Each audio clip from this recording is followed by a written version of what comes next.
Day 2 of Operation Reset. I am your host, Melissa Batt, and hopefully you know that by now, considering this is day 2. But anyway, I'm so happy that you decided to come back and continue learning in this workshop and getting your reset. Today is going to be lots and lots of fun. So yesterday was good. Hopefully it ended with a few tears. My question for you is, did you complete the why exercise fully? If you did not, pause this video right now and go back and do the why exercise until you get to that really gritty place. I want you to lean in, be willing to be uncomfortable, and get to that place that brings emotion. Maybe it's not tears, maybe it's anger.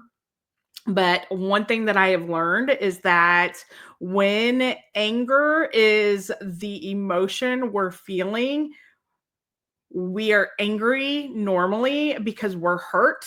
And so sadness is right next, like right behind the anger. And so again, go back and complete that if you haven't yet, because today is all about understanding the why behind your lack of achievement in your audacious dreams and what you believe is important. We talked about survival mode, right? So obviously that's a big piece of why we don't actually continue to live from this intentional place. But there's more to it, and it's how we spend our time. And so today we're going to kind of lean in and look at how we are spending our time. So, my guess is that the reason you're struggling with living out your priorities is because, I feel like you're using that excuse. I don't have time. And so that's why we're talking about it. Today's going to be a little challenging. And that is why that why exercise is extremely important. It's your best chance at staying in this workshop and continuing to lean in. Because this first part of today, we're talking about where your time is going. We all have 24 hours in a day, right? And so if we are all having 24 hours in a day, we are limited in what we can accomplish. And some of us are living life with our head in the clouds, pretending that we have tons of times to do it later. See the air quotes. Confession. Here's a little confession for you. So I don't know, 2019, 2020 was diagnosed with ADHD. Time blindness is a real thing. This year, my goal is to lean in and manage my time even better than I have in the past. I really struggle with managing my time well. And I am learning, I feel like I'm a few steps ahead of you, but I am learning as well. And so don't think I've arrived. I don't think on this side of heaven, we are ever getting to that place of arriving. I think there's always work to do, but time blindness is a real thing. And, what I'm learning as this year, as I'm working on this, is that it really is if I can treat time similarly to how I treat my finances, I think that will help me. And so looking at it are you overdrawn in your time budget? Where is your time going? What activities are you doing regularly that doesn't serve where you just identified that you wanted to go in day one? So we're going to do a little time audit from the time you wake up until the time you go to bed. I want you to track what you are doing. What distracts you, what pulls you away from your main priorities, what's your screen time, screenshot it. If you're on social media, tag me in it. I would love to see it. If you're a VIP, I'm going to be reaching out, asking you to send me your screenshot. And then also I want you to ask yourself, like, what can you do to save time? We're gonna spend some time in that in the second part of this video.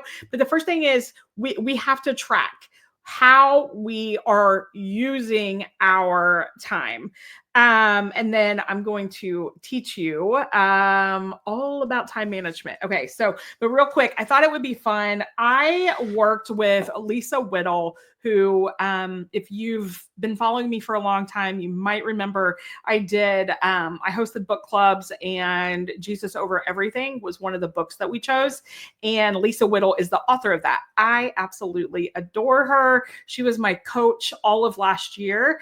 And I will tell you that one of the things she had me do was track my time and look at how I'm using my time, what my schedule is. Mine, like the way I did this wasn't necessarily putting I didn't do it in a way of like, okay, from 2 to 2:30 I scrolled on my phone. I didn't necessarily do it that way, which is what I'm asking you to do, but I thought it would be helpful for you to just do this part as well, where you actually like write out, like, when does your day start, what time do you go to bed, and what are you doing in those hours. And so I thought I would share a little bit of mine. And also I want to tell you that I had a ton of shame around what I do in my day. And I don't know if that's because, like, I wanna be so productive and I feel like it's not doing enough, probably, but I still think it was really helpful for me to do this exercise and recognize, like, why do I feel shame? Shame is never from God, first of all, but also when I actually wrote it down, I was extremely proud of the margins that I've created. So we have half of the world, or probably 90% of the world, who's like, go, go, go, go, go, hustle harder, do more. And I am no longer living that life. Not because I didn't love that life. The life did not love me. And looking back, I didn't know what I didn't know. I now know I didn't love the life, but I felt like I loved the life then, because I felt like I thrived flying by the seat of my pants. However, I did not. It made my cortisol levels high. It gave me high blood pressure. I was constantly running on adrenaline. And what actually made me slow down, if I'm being honest with you, is facial swelling. I ended up so stressed out from doing, going, that I started having what looked like allergic reactions. Some of you may remember my facial swelling that I've shared on social media. I've shared it a few times, but like my lips, it would start with my lip, and then it would go to like this whole part of my face, and it would start going up my cheeks. And it would not quit unless I went and lay down in a dark room. And that is how I started creating margins and slowing down and listening to my body. There's a lot of people that will teach like feelings aren't facts. And I've talked about this before. I think for some people, yes, feelings aren't facts, but they do tell a story. And also, some of us have lived our entire life ignoring our feelings and pretending that we didn't have to pee. When really, we really have to pee, and thinking that we can't go pee because we need to be a little bit more productive. Um, I thought that was just me until I read a book recently and she talked about it in the book, and I'm like, "You mean it's not me?" Like, I thought it was just me. It's a whole thing where we are like, we got to get one more thing done before we can go to the bathroom. We got to do one more thing done before we can eat. We go the whole day without actually eating food, because it's like the food is the reward for, accomplishing so much, when really we should have just ate lunch, right? And so some of these are ADHD quirks and stuff, but I think I don't know if you can hear my kids, but they're being very loud.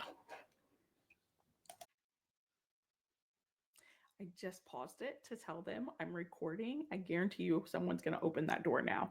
And I do not have time to edit these videos. So you get what you get and you don't throw a fit. This is a free workshop, right? Can I get an amen? Okay. So, anyways, I think like if it wasn't for me paying attention because my lips would start tingling and I would stay up late and I went through this whole thing. I mean, I'm totally off my notes, but I really want to share this with you because I was struggling with depression. I had a lot of anxiety and I felt like I had to do everything when I felt like I could do everything because honestly, I was scared that I may not have a good like if you struggle with depression and anxiety, I feel like you understand what it means to have a good brain day and a bad brain day. And a good brain day, I was operating from this place of lack and terrified that tomorrow would be a bad day. And so I had to hurry up and get every possible thing I could done because it could be weeks before I had another good brain day. And so I would stay up and I would, work till 4 o'clock in the morning, try to get everything done so that I was like checking the things off. I also struggled with superhero syndrome or superwoman syndrome. I can't remember what I called it now, but basically, like on those good brain days, I was like, oh my gosh, I can conquer the world. This is so good. This is so amazing. I would overcommit and do way more than I should ever commit to doing. I said yes to things I should never say yes to doing. I planned trips. I scheduled us to do things, like have get-togethers and go on I don't know, this baseball thing or football thing or whatever. Like I was constantly in the doing phase on those good brain days. And what that did was it didn't set me up for success. It had me exerting so much energy that then I really was in bed for days afterwards. And so I feel like God had to allow me to experience some of these symptoms so that I could learn what it meant to even pay attention to how my body felt and what I needed. Because your body, like God created us to listen to for our bodies to tell us what we need. If you're exercising and like you feel like you're gonna die, I know sometimes it's like just push it a little harder. That's what I did, and God took me through this whole thing where I had to listen, and instead of push push push push push, I started watching my heart rate. And then I learned that my heart rate really at my age isn't supposed to be as high as it was. And so then I started paying attention to my heart rate. And when it got to a certain number, I immediately had to slow down to a very, very slow walk and it didn't matter if I was 0.01, I don't know, feet away from the mile. It didn't matter. Like I had to go as slow as possible. And normally I would want to go as fast as possible just to get it done. Are you with me? And so these things, just consider this a bonus because this isn't actually in the workshop, but I think this is going to definitely help some of you who struggle with the depression, the anxiety. You've been in survival mode. You know what it feels like to have a good brain day or a bad brain day. And maybe it's not necessarily a good brain day or a bad brain day. Maybe it's when your mom needs you or your son needs you or your son is struggling that day. Like it could be all kinds of things. But we have those good days and we have those bad days, and we try to get as much done on the good day as possible because we are afraid that good day we won't have as many of those as we do the bad days. And so in that, like we're operating from lack. And I want to challenge you to flip the script on that and just recognize that that's not from God. We want to operate with faith and recognize that with Him, we can get everything done that needs to be done. However, priorities matter. That's what we just learned, right? And so in this, it was messy. for sure in this process of listening to my body, but I had to learn what I needed to learn, and you will need to learn what you need to learn, and you won't know until you know, and once you know, you'll know. I know that seems very vague, but it is extremely true. And so paying attention to listening to your body and trusting that if you don't get it done, it's going to be okay. Also, trusting that God is going to give you the time that you need if it's something that he really wants you to do. And so if you don't get it done, and this has happened, like, I wasn't planning on mentioning this, but like I said, this year, like time management is a big thing for me this year. I'm really focusing on it. I've gotten really good at not overworking and shutting down when I'm supposed to. Some of you don't know what it's like to be in that. And so you got to get there before you can work on this next part, I believe. But so when the holidays came, it was like I was kidnapped, literally. It was like I just vanished one day. The rapture happened and Melissa is gone. Everything was a mess on my desk, and like, I didn't get to tidy up. It was like I was in the middle of something and just walked away and never came back. That is growth for me, friends. Now I'm trying to get it to not be quite so messy, but messy is good because in the mess, you are growing. And when you're growing, you're getting better and doing better. Okay. And so perfection is not what we are here for. If you're a perfectionist, you're about to become an overcoming. I think that's the word. Yeah, you're overcoming perfectionism and no longer living that life, even though you will want to do things as perfectly as possible. At some point, you have to be like, okay, it's as good as it gets. Your workbook, for example, like I'm a one person show. I used to hire some things out, but I like doing graphics. So I'm going to continue doing graphics for now. But in the, I'm like, oh my gosh, I want this to all be aligned. And I feel like it's a little off. And I could spend 5 hours doing that. Doesn't matter. No, it's just my pride. It's my pride because I don't want someone to who's in graphic design to look at it and catch it and be like, "Oh, she does not have the skill." You're right. I don't have the skill. I'm doing the best that I can do and I have to let it be and I have to be humble. And so again, I'm a little off, but I think it's important that I share a little bit of that journey with you for where we're going. So what I did though, when I started, here it is. This is my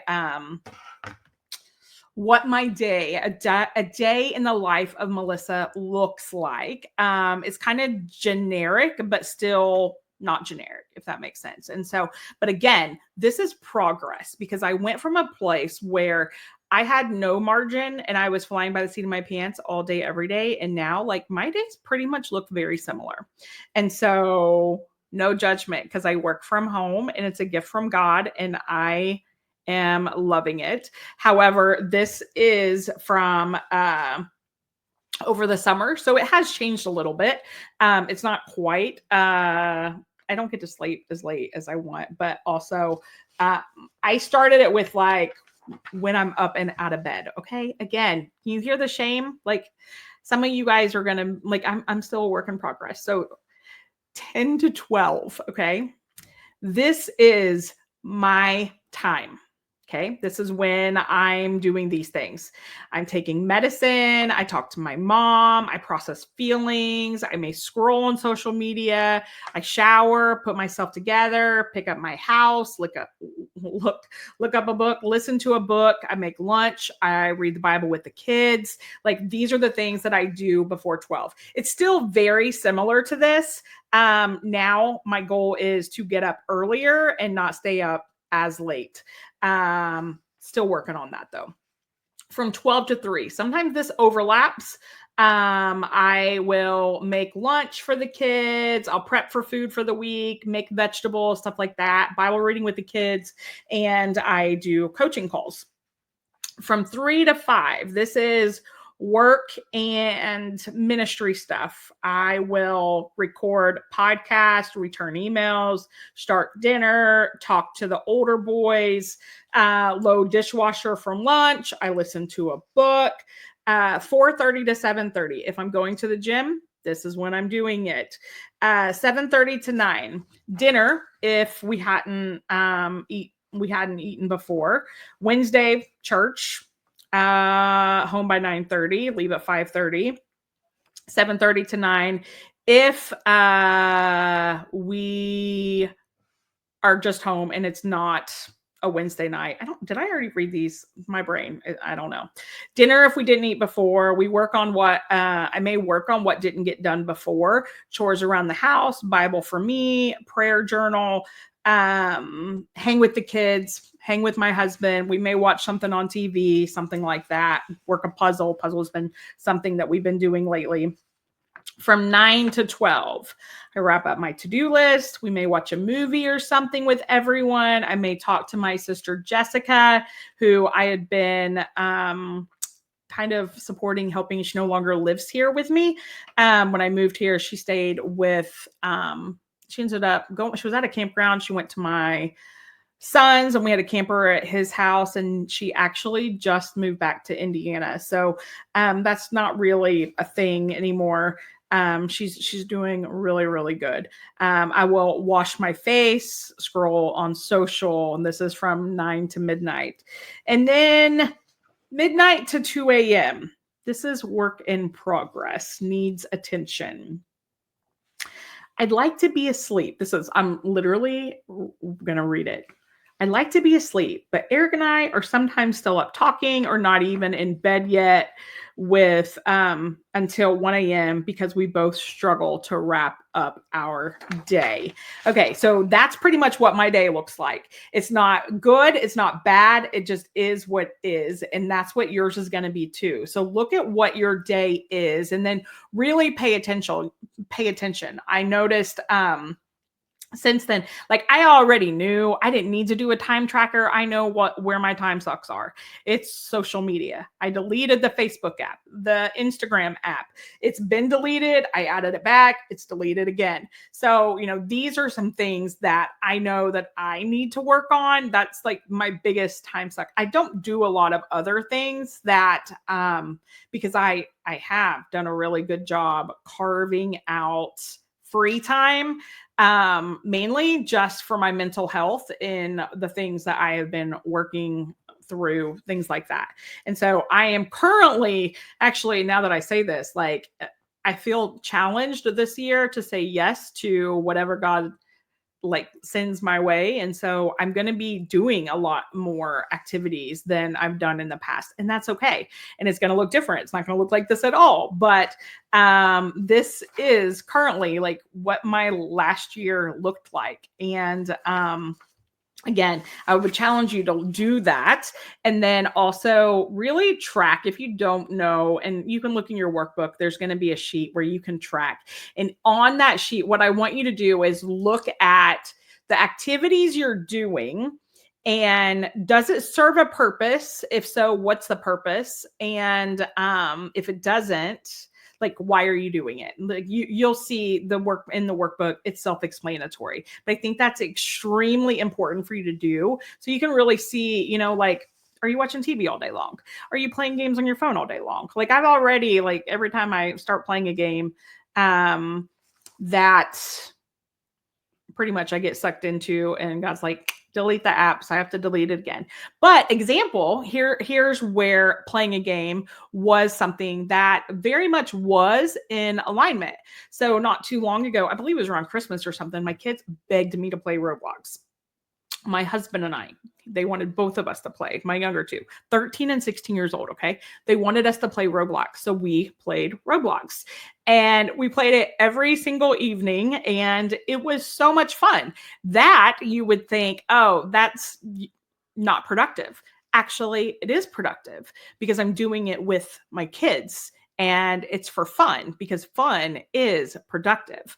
And so I want you to be careful not to shame yourself. You might be like, watching a movie, that's not productive. Actually, it probably is. You can make that productive if that's how you spend quality time together. There's a lot of different things that, again, we may feel shame around or feel, it's like, oh, you know, I have to be doing something. I have to, I'm cleaning all day long. That might be something that you don't need to clean that much. But other, like, and again, and this is something I share with all of my coaching clients. Sometimes, you know, we get too far to the right and there's a ditch, or we get too far to the left and there's a ditch. The goal is to be in the middle of the road, okay? In your lane. So not too far to the right, not too far to the left, right where you need to be in the middle of your lane, going the direction that you are going. That is the goal. And so sometimes we get it off and we're always trying to correct and get more middle of the road. I've been on both extremes. So there is no right or wrong. It is what it is. And we just work to do better. Okay. So moving on to time management. Let's see, where are my notes? Okay. So I want to share with you this Bible verse from Haggai, chapter 1, verse 7. This is what the Lord Almighty says: give careful thought to your ways. My passion for time management really comes from a place of experiencing the freedom from it. If you don't create the margins in your life, you're not going to have any margins. Margins are necessary. Hold on. I'm going to hold up this piece of paper, just lined notebook paper, right? We recognize margins on both sides. If this whole page was filled up with words, it would be overwhelming to read. And yet we fill up our whole entire life and we wonder why we're overwhelmed. Let's create margins. And so how do we create margins? So we're going to start with where you need to spend your time to get what you want out of your life. Think about it. We've already done this 5 years from now, 10 years from now. Where do you want to spend your time to get where you want to go? And then start with your beliefs around time. Hold on, because I'm going to cough. Again, do you see time as one of the most priceless commodities you will ever be given? If you don't, that's part of the problem.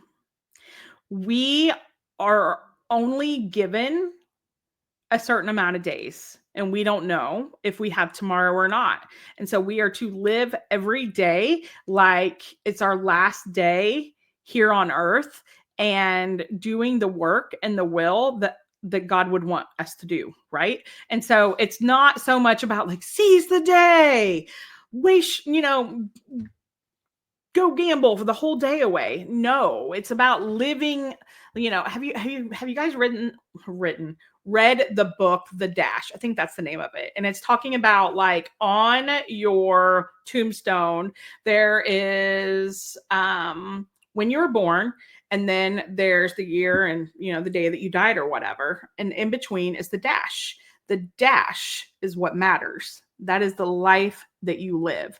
None of us are promised tomorrow, friends. And so we really have to be mindful and recognize that time is precious.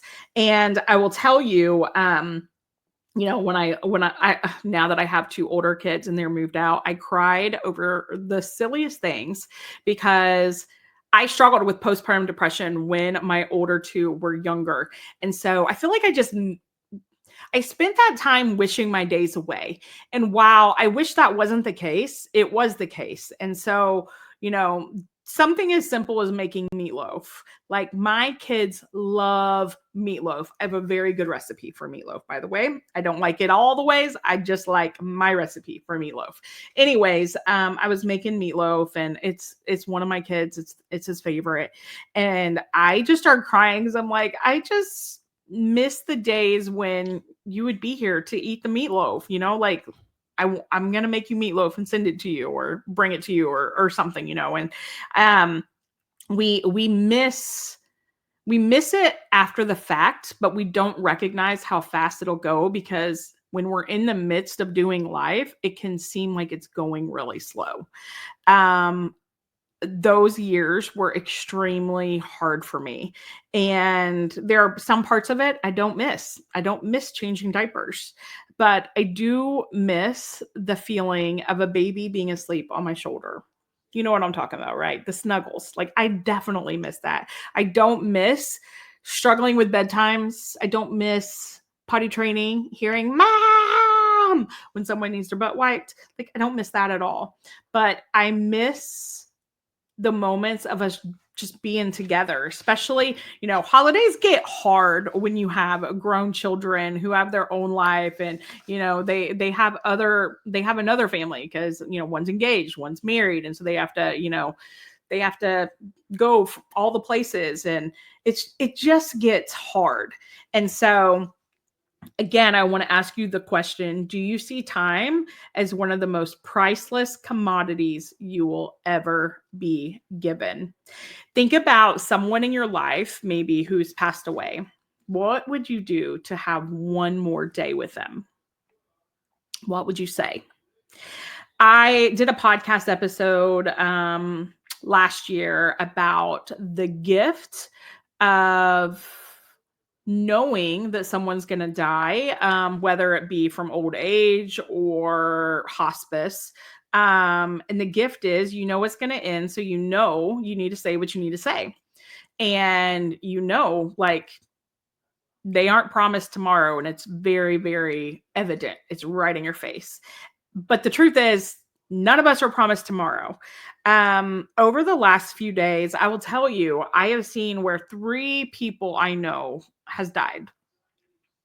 And it took me back a little bit, because I was like, oh my gosh, like, I had no idea. And one of them, like, I did a consult with, and I have no idea how she passed away, but I just happened to see it on social media. And she had big dreams and a vision, and all the things, and was working towards it, and she was so excited about her website, and all of this. And I went to her website just to see, like, if someone else was running it, what was going on with it. And it said, like, whatever it says when an apps and the website isn't there anymore, like, address not found or something like that. And I was like, she worked so hard, and now it just says address not found.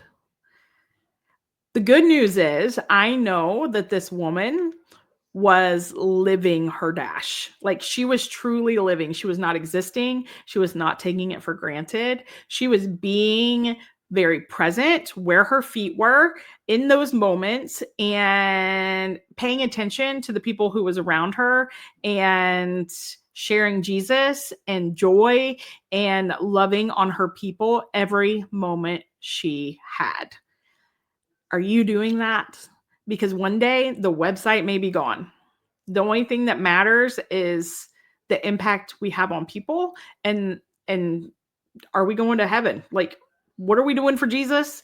And are we going to be spending an eternity with him? That's pretty much, like, the work that we are here to do. And also, I don't know that I mentioned this before, but if you are a Christian and you think, I don't have any hopes, dreams, like, I don't know what I want to do with my life, maybe you are in that place.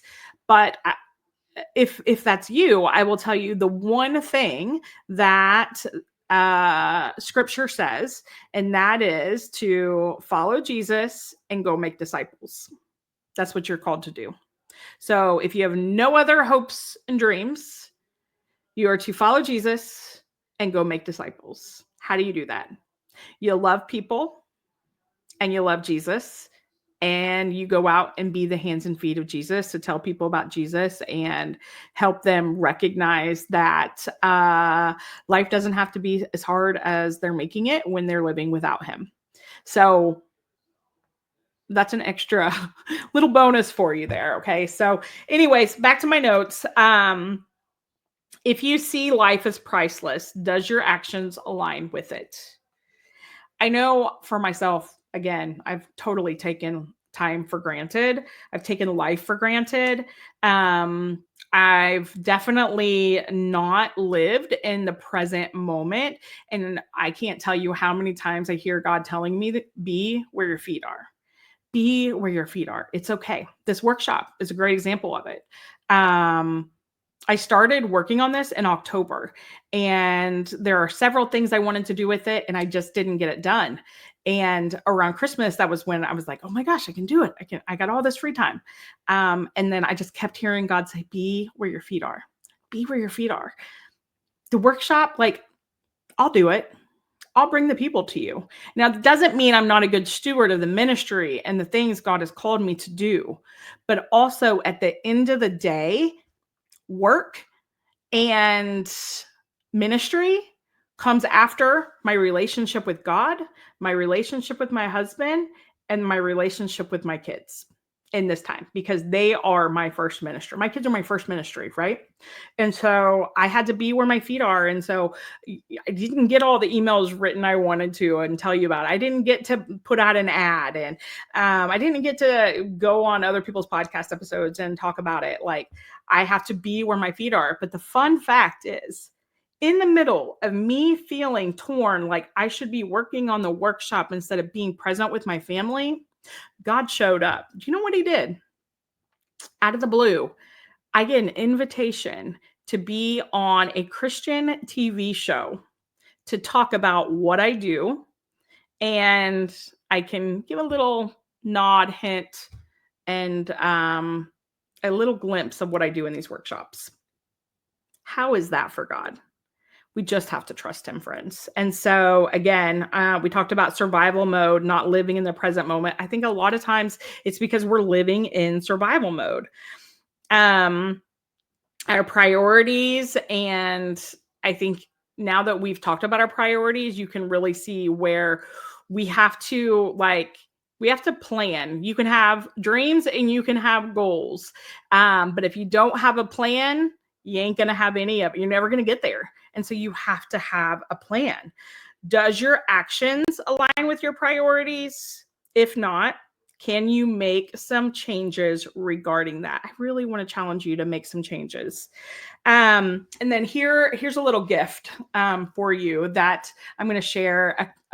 My business coach years ago shared this with me because this is something that I was really struggling with. And at this time, I really was not.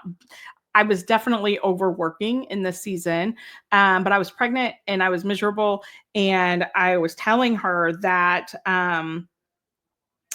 my husband and my kids were just constantly like, you never spend time with us. You never spend time with us. And I'm like, are you kidding me? I spend time with you all the time.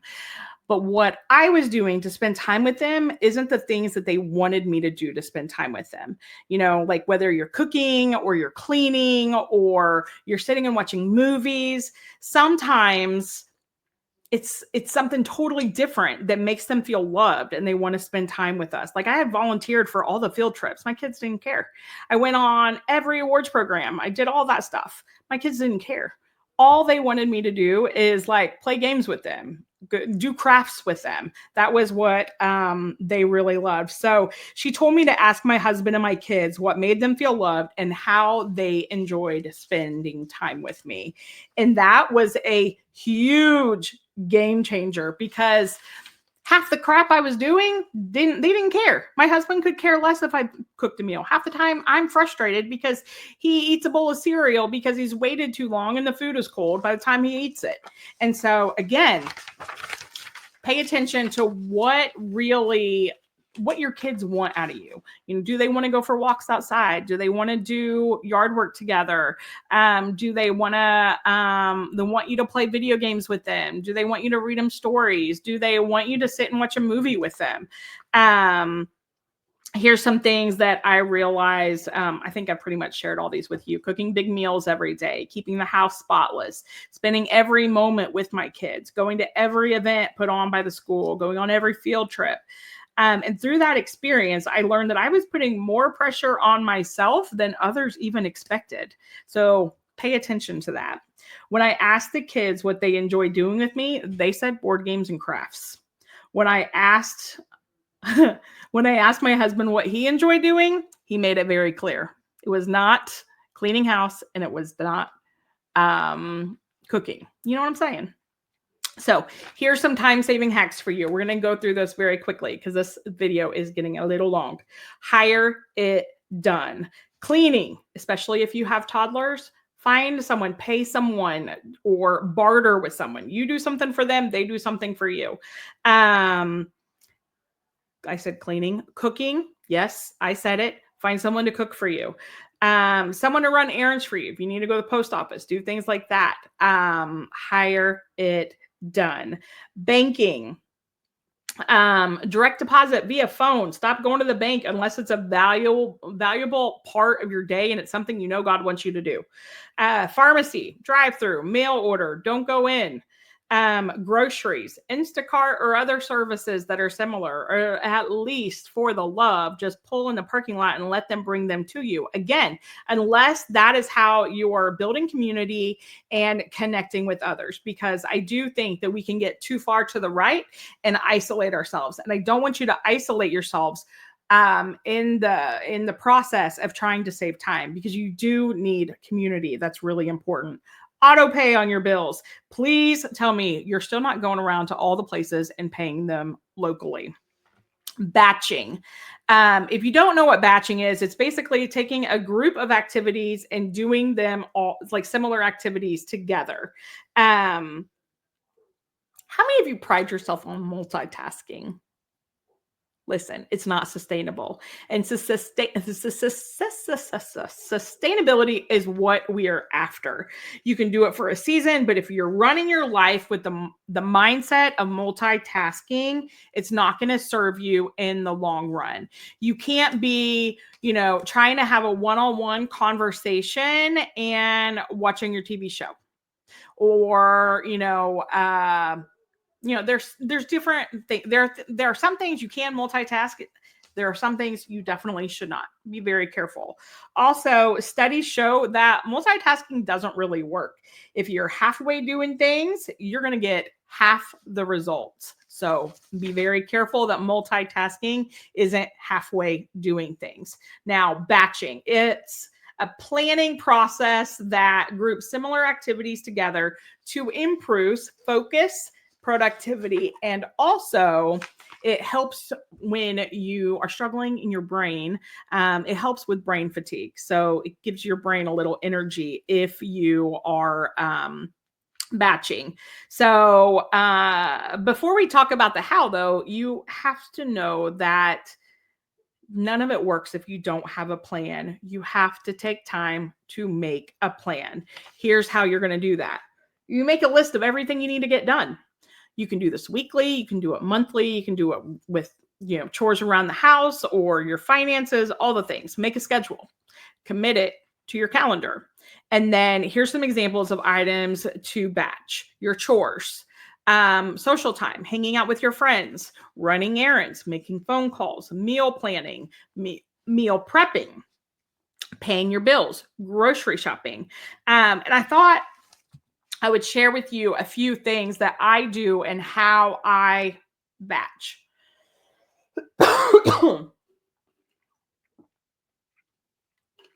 Okay, so I will cook my proteins for, like, let's say, if I'm only going to use hamburger meat, instead of cooking it for Monday and only using like a pound, I cook up 5 pounds and then I use it throughout the week. So we might have meatloaf. One day we might have chili, we might have tacos. That's kind of an example. So all the meatloaf wouldn't work that way, but you get what I'm saying. Maybe we're having sloppy joes one day. We're having spaghetti with, a meat sauce, and then we're having tacos. That's an example. So I cook all the meat at one time, and then that means that saves a ton of time. I promise you, it will save you a ton of time. Same thing with chicken. I don't just cook one piece of chicken for my lunch. I go on and cook all the chicken, and then I have it for my lunch. Then I have it for dinners, and it's so much easier. Saves you on cleanup time, and it saves you from getting all of it out and making a mess and all the things. So another thing that I will do is and this seems so some of these seem so obvious to me because I've been doing them for a really long time. Just that, like, they're almost coping mechanisms for me because I hate to drive. And so if I have to drive, like, I plan this out ahead of time to get, like, I almost manipulate my schedule so that I can do things a certain way. Like just getting gas, for example. I'm going to get gas when Eric's driving so I don't have to get gas because I hate to get gas. I am going, if I have an errand to run, I'm going to try to do it while we're already in town. I'm not going to just, which a lot of that is because I live 30 minutes away from, and I've almost always lived 30 minutes away from everything. So I just didn't want to take that much time for something. Like I just planned it that way all automatically. You know what I'm saying? Another thing would be phone calls. So if I know I'm going to have to like make doctor's appointments, I'm going to sit down and do, like, I need to call the bank, I need to call the doctor, and I need to call the orthodontist to reschedule an appointment. I will do all of that at one time. Let me think of some other activities. Chores. Again, you know, I'm going to laundry is one that I will do laundry all a certain like same day. I'm not going to do one little load here and a little load here. Some people say that works. It does not work for my brain. I just want to do it all and get it done. If I have to go in town to take a kid to a doctor, I'm going to probably try to schedule maybe social time during that time, or even like if I want to do a meetup, or I will even, if I know this is the day I'm cleaning house, then I would want to schedule people to come to my house around the same time, because then I already know my house is clean because I already have it on the calendar that's house cleaning day. That makes sense. Some of this, I feel like it's so obvious, but I know it's not obvious for everyone. I learned, like, I had a coaching client not too long ago. It'd been a long time since she's worked out of the house. And when we were talking, she was like, her mornings were really, really rough. And I was like, oh, okay, well, you know, and I started asking some simple questions like, what did her morning routine look like? Well, her morning routine, like there were some things that she could do the night before that would allow her to have a better morning. Same thing with my kid, you know, like I noticed the other day, Eric normally gets him up and takes him to school, so I don't have to get up with him. But I took him to school and I realized real quick, like he makes iced coffee in the morning, and he hasn't unpacked his bag from the night before or his lunch box. And so his lunch isn't ready. He doesn't have gym clothes. His other clothes still is in his bag. Like he doesn't know where his shoes are, like all these little things. I'm like, those are all things you can do the night before before you go to bed, so that it's done. And then here's an extra little bonus tip.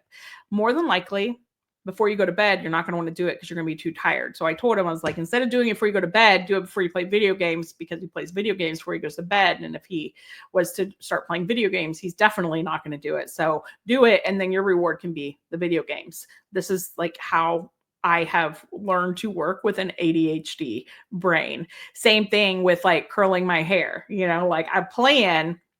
It takes me a long time to blow dry my hair and to do my hair. And so I plan what my hair is going to look like the day before, so I know like how that's going to work. How much time am I actually going to have? Getting your clothes out the night before, that's something that's helpful. Knowing if you need to get gas or not. His iced coffee, Ryland's iced coffee, I was like, you could have that done ahead of time. He's always tired in the morning. Why add more to your plate in the morning when you could have it ready for you the night before?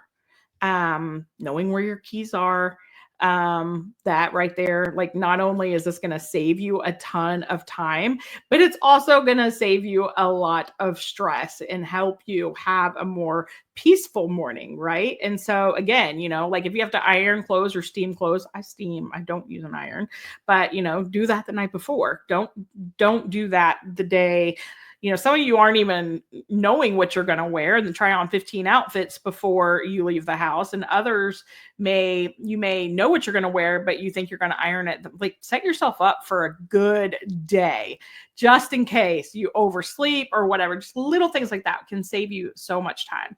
Another thing that I have done, and this is where I do think sometimes we can, like, where multitasking is helpful. When I'm cleaning, I have learned to mix cleaning with talking on the phone. So I will talk to my mom while I'm cleaning. We kind of have this thing. She cleans while she talks to me. I clean while I'll talk to her. I do this with a couple friends, actually. And it's extremely helpful because it helps it go by a whole lot faster. And I get to catch up with a friend as well. I will do this also with books and areas and things that I don't really want to do. Like, maybe I don't want to put up laundry or hang out my clothes. I will either listen to a good book or a podcast episode that I've been really wanting to listen to, and I will do that while I'm putting up my clothes and that kind of thing. Another thing, again, like, because connecting with my people really matter. So, like, while I'm cooking dinner, that's a great time for me to be talking to the kids. I also learned, like, example, one of my children really likes to read the Bible. The other one doesn't. And so I would bribe them with lunch. That's why lunch and the Bible went together, because they had to eat. And so I would fix lunch, and then we'd sit at the table, eat and read.